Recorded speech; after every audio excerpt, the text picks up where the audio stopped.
Hello and welcome to the 1Q podcast by Blueprint, where we discuss what we think is the next wave of innovation for technology and businesses.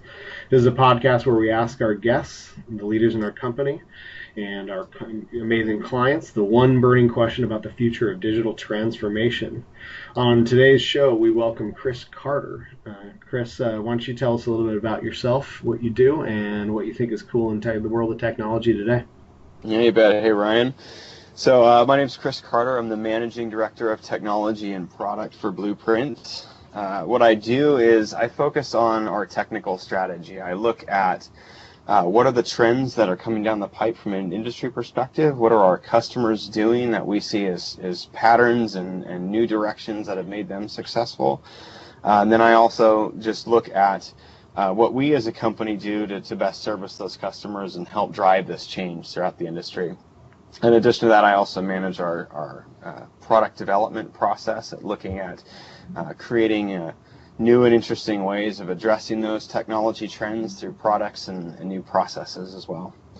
And what I love about our approach at Blueprint is we really look at everything from technology to people to the tools that other companies produce and look at that entire ecosystem and really analyze it from the perspective of what drives the industry forward and what makes our customers successful. That's awesome. Yeah, Chris is right in the middle of everything that we're all of our digital transformation efforts, and so he's kind of the center of that universe. We're happy to have you on the podcast.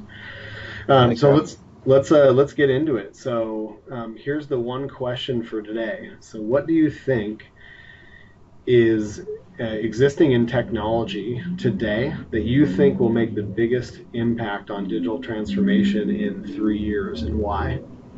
That's a great question. What I like about it is focusing on what exists today, because it's really easy in the technology sector to always be looking at the bleeding edge and what we expect to come, 3 and 5 years out, and we miss what's going on right now. And I think what you'll find is a lot of people will look at that question and start talking about AI and data science and machine learning, and I think those are tremendous areas of development. We're doing some really incredible stuff now through especially the AI piece where we're looking at computer vision and natural language translation. But I think what's easy to miss and that we don't focus enough on is that the pieces in place right now that are really going to drive that change for the next 3 years are less about amazing algorithms and tremendous automation through AI, and more about what's going to drive adoption.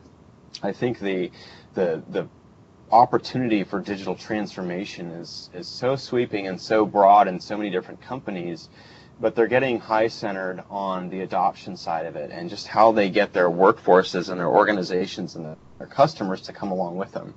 And you can certainly use AI to address that, or data science, or some of the amazing predictive capabilities that we've got. But I think right now what we've seen over the last 5 years is really this validation of mobility and data acquisition, and the fact that consumers are now equipped so much better than they ever were before to participate with businesses on a deeper level. And you see that as a real driver of transformation. I think a lot of companies right now, they really feel this pressure from their customers, both consumer-facing companies and even business-to-business companies, where their customers are consumers as well. They're bringing technology and expectations from that technology into the workplace with them. I mean, you think of how many people use Uber, across how many cities around the globe these days, and even just that change in their daily routine has introduced these new expectations around what technology can provide, and so they're bringing those expectations to their interactions at work.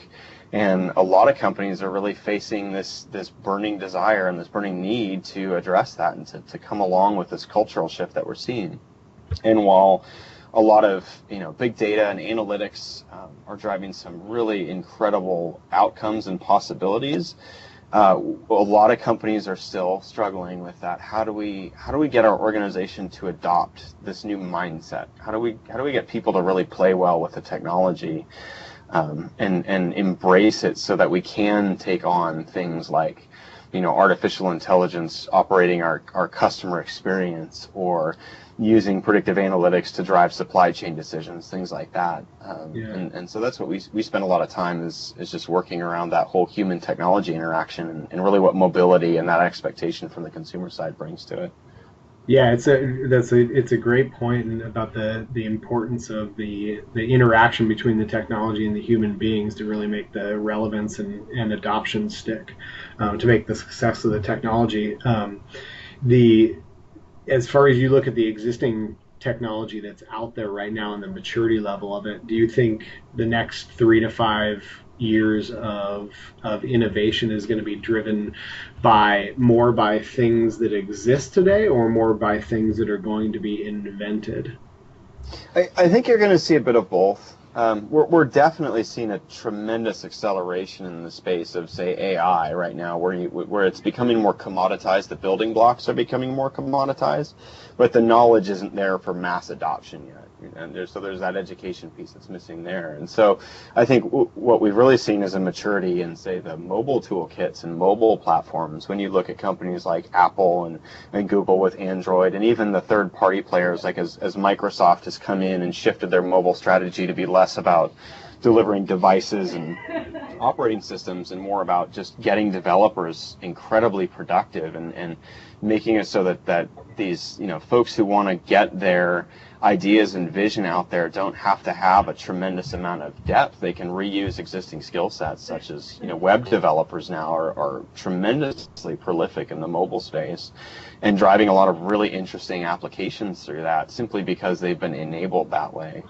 And so I think that's the big shift, and the accelerator in the next few years, at least, is going to be driven from some of those existing platforms and capabilities that we're familiar with now, that we're maturing to that point where they just create this kind of exponential curve of usability and opportunity. But then alongside that too, as the more advanced fields become more and more accessible through, like I mentioned, the cloud providers and other toolkits, and just the breadth of education that's available now, I think we're going to see a real nice pairing with that. And then, past that 3-year window or so, we're going to see just a almost unfathomable acceleration from the AI perspective, as it starts to take over more and more, manual processes that we do now, and really streamline and facilitate that sharing of information. So do you think that the kind of embedded AI is going to be the biggest game changer going forward?